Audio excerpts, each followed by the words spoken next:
ನಮಸ್ಕಾರ ಸ್ನೇಹಿತರೆ, ನಿಮಗೆಲ್ಲರಿಗೂ ಸ್ವಾಗತ ನಿಮ್ಮ ಪ್ರಿಯ ಯೂಟ್ಯೂಬ್ ಚಾನೆಲ್ಗೆ. ನಮ್ಮ ಜೀವನದಲ್ಲಿ ಮದುವೆ ಎನ್ನುವುದು ಅತ್ಯಂತ ಮಹತ್ವದ ಬಾಂಧವ್ಯ, ಆದರೆ ಕೆಲವು ಸಣ್ಣ ತಪ್ಪುಗಳು ನಮ್ಮ ಸಂಬಂಧವನ್ನು ದುರ್ಬಲ ಮಾಡಬಹುದು. ಪ್ರಾಚೀನ ಮಹಾನ್ ಚಿಂತಕ ಚಾಣಕ್ಯ ಅವರು ಹೇಳಿದ ಕೆಲವು ನೀತಿಗಳು ಇಂದಿಗೂ ನಮ್ಮ ಜೀವನಕ್ಕೆ ಬಹಳ ಉಪಯುಕ್ತ. ಇಂದಿನ ವಿಡಿಯೋದಲ್ಲಿ ಮದುವೆಯಾದವರು ಯಾವ ವಿಷಯಗಳನ್ನು ಹೆಂಡತಿಗೆ ಹೇಳಬಾರದು ಎಂಬುದನ್ನು ನೋಡೋಣ.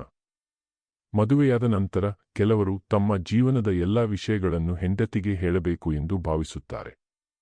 ಅದು ಒಳ್ಳೆಯ ಗುಣವೇ ಸರಿ, ಆದರೆ ಪ್ರತಿಯೊಂದು ವಿಷಯವನ್ನು ಅದೇ ಹಾಗೆ ಹೇಳುವುದು ಯಾವಾಗಲೂ ಸರಿಯಲ್ಲ. ಕೆಲ ಮಾತುಗಳು ಸಂಬಂಧದಲ್ಲಿ ಅಸಮಾಧಾನ, ಅನುಮಾನ ಮತ್ತು ನೋವು ಉಂಟುಮಾಡಬಹುದು. ಮದುವೆಯಾದ ನಂತರ ಕೆಲವರು ತಮ್ಮ ಜೀವನದ ಪ್ರತಿಯೊಂದು ವಿಷಯವನ್ನು ಹೆಂಡತಿಗೆ ಹೇಳಬೇಕು ಎಂದು ಭಾವಿಸುತ್ತಾರೆ. ಅದು ಪ್ರಾಮಾಣಿಕತೆ ಎಂದು ಅವರು ನಂಬುತ್ತಾರೆ.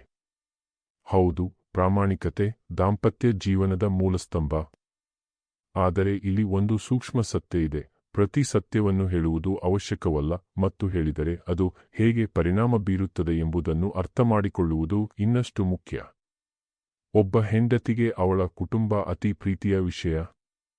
ನೀವು ಅವಳ ಮನೆಯ ಬಗ್ಗೆ, ಅವಳ ತಂದೆ ತಾಯಿ ಬಗ್ಗೆ ಅಥವಾ ಅವಳ ಸಂಬಂಧಿಕರ ಬಗ್ಗೆ ಕೆಟ್ಟ ಮಾತು ಹೇಳಿದಾಗ ಅದು ಅವಳ ಹೃದಯಕ್ಕೆ ನೇರವಾಗಿ ತಾಕುತ್ತದೆ.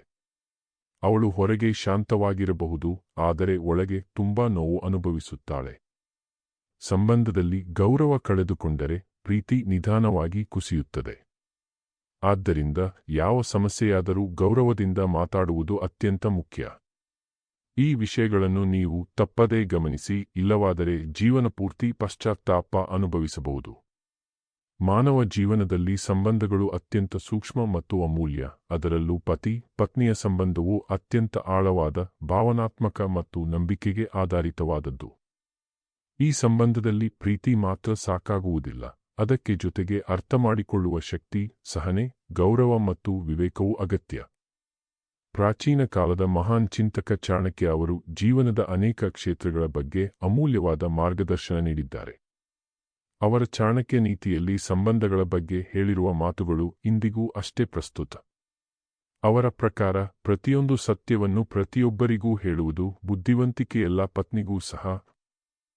ದಾಂಪತ್ಯ ಜೀವನದಲ್ಲಿ ಕೆಲವೊಂದು ವಿಷಯಗಳನ್ನು ಹೇಳದೇ ಇರುವುದು ಸಂಬಂಧವನ್ನು ಕಾಪಾಡಿಕೊಳ್ಳಲು ಸಹಾಯಕವಾಗಬಹುದು.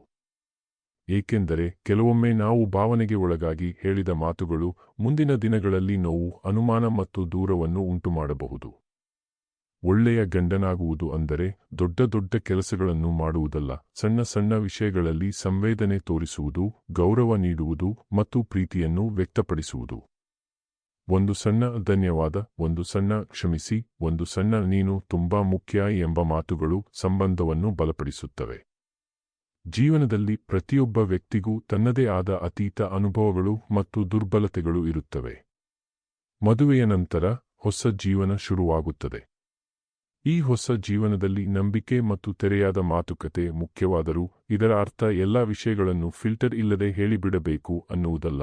ಕೆಲವೊಂದು ವಿಷಯಗಳು ಮರೆಮಾಡಿ ಇಡುವುದೇ ಉತ್ತಮ. ಬಹಳಷ್ಟು ಜನರು ನಿಜವಾದ ಪ್ರೀತಿ ಎಂದರೆ ಎಲ್ಲವನ್ನೂ ಹೇಳಬೇಕು ಎಂದು ನಂಬುತ್ತಾರೆ. ಆದರೆ ಅತಿ ಪ್ರಾಮಾಣಿಕತೆಯು ಕೆಲವೊಮ್ಮೆ ಹಾನಿಕಾರಕವಾಗಬಹುದು. ಪ್ರತಿಯೊಂದು ಮಾತಿಗೂ ಸಮಯ ಮತ್ತು ಸಂದರ್ಭ ಇರುತ್ತದೆ. ಅದನ್ನು ಅರಿಯುವುದು ಪ್ರೌಢತೆಯ ಲಕ್ಷಣ. ಚಾಣಕ್ಯರು ಹೇಳುತ್ತಾರೆ, ಜೀವನದಲ್ಲಿ ಸಮತೋಲನ ಅತ್ಯಂತ ಮುಖ್ಯ. ಹೆಚ್ಚು ಮುಚ್ಚಿಡುವುದು ತಪ್ಪು, ಅತಿಯಾಗಿ ತೆರೆದಿಡುವುದು ತಪ್ಪು. ಪತಿ ಪತ್ನಿಯ ಸಂಬಂಧದಲ್ಲಿ ಈ ಸಮತೋಲನ ಬಹಳ ಮುಖ್ಯ. ಯಾವಾಗ ಏನು ಹೇಳಬೇಕು, ಯಾವಾಗ ಮೌನವಾಗಿರಬೇಕು ಅನ್ನುವುದನ್ನು ತಿಳಿದಿರುವವನೇ ಜ್ಞಾನಿ. ಕೆಲವರು ತಮ್ಮ ಅತೀತದ ತಪ್ಪುಗಳನ್ನು ಪತ್ನಿಗೆ ಹೇಳುವುದರಿಂದ ಮನಸ್ಸು ಹಗುರವಾಗುತ್ತದೆ ಎಂದು ಭಾವಿಸುತ್ತಾರೆ. ಆದರೆ ಆ ಸತ್ಯಗಳು ಪತ್ನಿಯ ಮನಸ್ಸಿನಲ್ಲಿ ಅನುಮಾನ, ಅಸುರಕ್ಷತೆ ಮತ್ತು ನೋವನ್ನು ಉಂಟುಮಾಡಬಹುದು. ಕಳೆದ ವಿಷಯಗಳು ಇಂದಿನ ಜೀವನಕ್ಕೆ ಸಂಬಂಧಿಸದಿದ್ದರೆ ಅವನ್ನು ಪುನಃ ಪುನಃ ಹೇಳುವುದರಿಂದ ಪ್ರಯೋಜನ ಕಡಿಮೆ, ನಷ್ಟ ಹೆಚ್ಚು. ಅದೇ ರೀತಿ ತನ್ನ ಎಲ್ಲಾ ದುರ್ಬಲತೆಗಳನ್ನು ತೋರಿಸುವುದು ಒಳ್ಳೆಯದು ಅಲ್ಲ. ಸಂಬಂಧದಲ್ಲಿ ಗೌರವ ಉಳಿಯಬೇಕು. ಅತಿಯಾಗಿ ದುರ್ಬಲತೆಯನ್ನು ತೋರಿಸಿದರೆ ಆ ಗೌರವಕ್ಕೆ ಧಕ್ಕೆಯಾಗಬಹುದು. ಚಾಣಕ್ಯ ನೀತಿಯ ಪ್ರಕಾರ ವ್ಯಕ್ತಿ ತನ್ನನ್ನು ತಾನು ನಿಯಂತ್ರಿಸಿಕೊಳ್ಳುವುದು ಅತ್ಯಂತ ಮುಖ್ಯ. ಆರ್ಥಿಕ ವಿಷಯಗಳಲ್ಲಿಯೂ ಸಹ ಎಚ್ಚರಿಕೆ ಅಗತ್ಯ. ಪತಿ ಪತ್ನಿಯ ನಡುವೆ ಪಾರದರ್ಶಕತೆ ಇರಬೇಕು. ಆದರೆ ಪ್ರತಿಯೊಂದು ಸಣ್ಣ ವಿಷಯವನ್ನು ಅಲಕ್ಷ್ಯವಾಗಿ ಹಂಚಿಕೊಳ್ಳುವುದರಿಂದ ಅನಾವಶ್ಯಕ ಗೊಂದಲಗಳು ಹುಟ್ಟಬಹುದು. ಸರಿಯಾದ ಸಮಯದಲ್ಲಿ ಸರಿಯಾದ ರೀತಿಯಲ್ಲಿ ಹೇಳುವುದು ಮುಖ್ಯ. ನಂಬಿಕೆ ದಾಂಪತ್ಯ ಜೀವನದ ಹೃದಯ.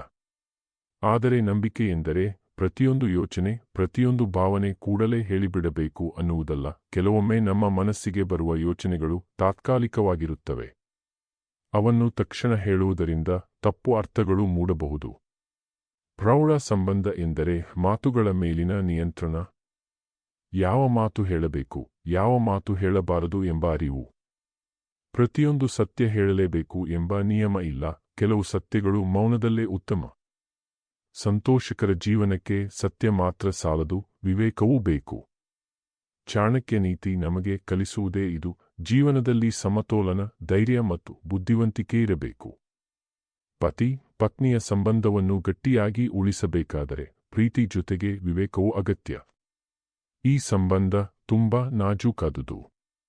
ಇದನ್ನು ಕಾಪಾಡಿಕೊಳ್ಳಲು ಧೈರ್ಯ, ಸಹನೆ ಮತ್ತು ಅರ್ಥಮಾಡಿಕೊಳ್ಳುವ ಗುಣ ಮುಖ್ಯ. ಮಾತುಗಳನ್ನು ಸರಿಯಾಗಿ ಬಳಸಿದರೆ, ಯಾವಾಗ ಮಾತನಾಡಬೇಕು, ಯಾವಾಗ ಮೌನವಾಗಿರಬೇಕು ಎಂಬುದನ್ನು ಅರಿತರೆ ಜೀವನದಲ್ಲಿ ಅನೇಕ ಸಮಸ್ಯೆಗಳನ್ನು ತಪ್ಪಿಸಬಹುದು.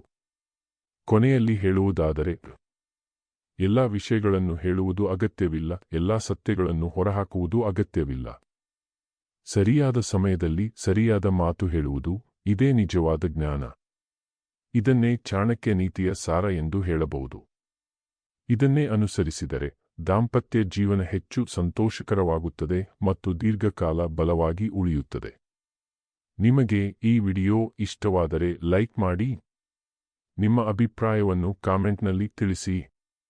ಮತ್ತಷ್ಟು ಇಂತಹ ಪ್ರೇರಣಾದಾಯಕ ವಿಡಿಯೋಗಳಿಗಾಗಿ ನಮ್ಮ ಚಾನೆಲ್ ಅನ್ನು ಸಬ್ಸ್ಕ್ರೈಬ್ ಮಾಡಿ. ಧನ್ಯವಾದಗಳು.